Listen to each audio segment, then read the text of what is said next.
Curious George's first day of school. This is George. He's a good little monkey and always very curious. Today George was so excited he could barely eat his breakfast. "You have a big day ahead of you, George," said his friend, the man with the yellow hat.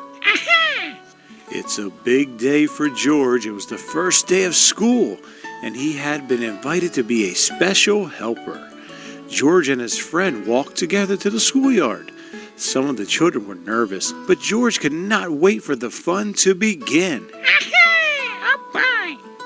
Can you spot George's lunchbox? That's right, it's right there in his right hand with the red rocket on it. Good job. Page 5. In the classroom, George's friends introduced him to Mr. Apple. "Thank you for inviting George to the school today," the man with the yellow hat said to the teacher. Then he waved goodbye. "Have a good day, George. I'll be back to pick you up after school." The children were excited to have a monkey in class. "George is going to be our special helper," Mr. Apple told them. Can you spot the apple on the bulletin board? Good job, that's right. The apple is right next to George and Mr. Apple. And what a helper he was. At story time, George held the book. At math time, the children could count on George. And at recess, George made sure everyone had a ball and a well-balanced snack. After lunch, Mr. Apple got out paints and brushes. George saw red, yellow, and blue paint. 3 colors were not very many. George was curious. Could he help make more colors? Can you spot the red, yellow, and blue colors on page 9? Excellent job. That's right. They're on the table next to Curious George. Page 10. First, George mixed red and blue to make purple. Next, George mixed red and yellow to make orange. Then George mixed yellow and blue to make green. Finally, George mixed all the colors to make a big mess. The children thought the mess was funny, but Mr. Apple did not. "Oh dear," he said, "we are going to need some cleanup. Everyone, please sit quietly while I look." George was complexed. George did not mean to make such a mess, and he certainly did not want to sit quietly. He wanted to help. It was his job, after all. George had an idea. Can you spot the paint on the floor?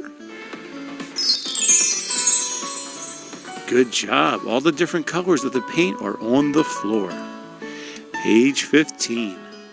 In the hallway, George found a closet. In the closet, he found a bucket. In the bucket, he found just what he needed. A mop.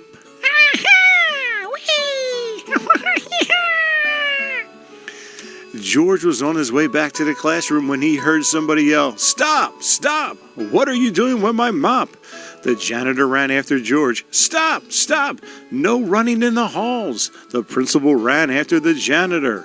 But George was going too fast to stop. He grabbed the doorway and swung inside and... sploosh! The bucket tipped. The mop dropped, and George slid across the floor. Now the mess was even bigger. Mr. Apple looked surprised. The principal frowned. The janitor just shook his head. And George, poor George, he felt terrible. Maybe he was not such a good helper after all. Can you spot the mess on the floor? That's right, there's a big mess on the floor in the middle of Curious George. Page 20. The children felt terrible too. They did not like to see George looking so sad. They thought he was a great helper. Now they wanted to help him. So the children all lent a hand and some feet. And before anyone knew it, the mess was gone. That little monkey sure is helpful, the janitor said. It looks like Mr. Apple has a whole class full of helpers, the principal added. At the end of the day, when George's friend arrived to pick him up, Mr. Apple said, "Thank you for all your help, George. We hope you will come help us again." The children cheered. They hoped George would come again, too. Can you find the man with the yellow hat? That's right, he's standing next to the green door, ready to pick George up from school. George waved goodbye to his new friends. What a great day it had been. He could not wait to come back to school. The end.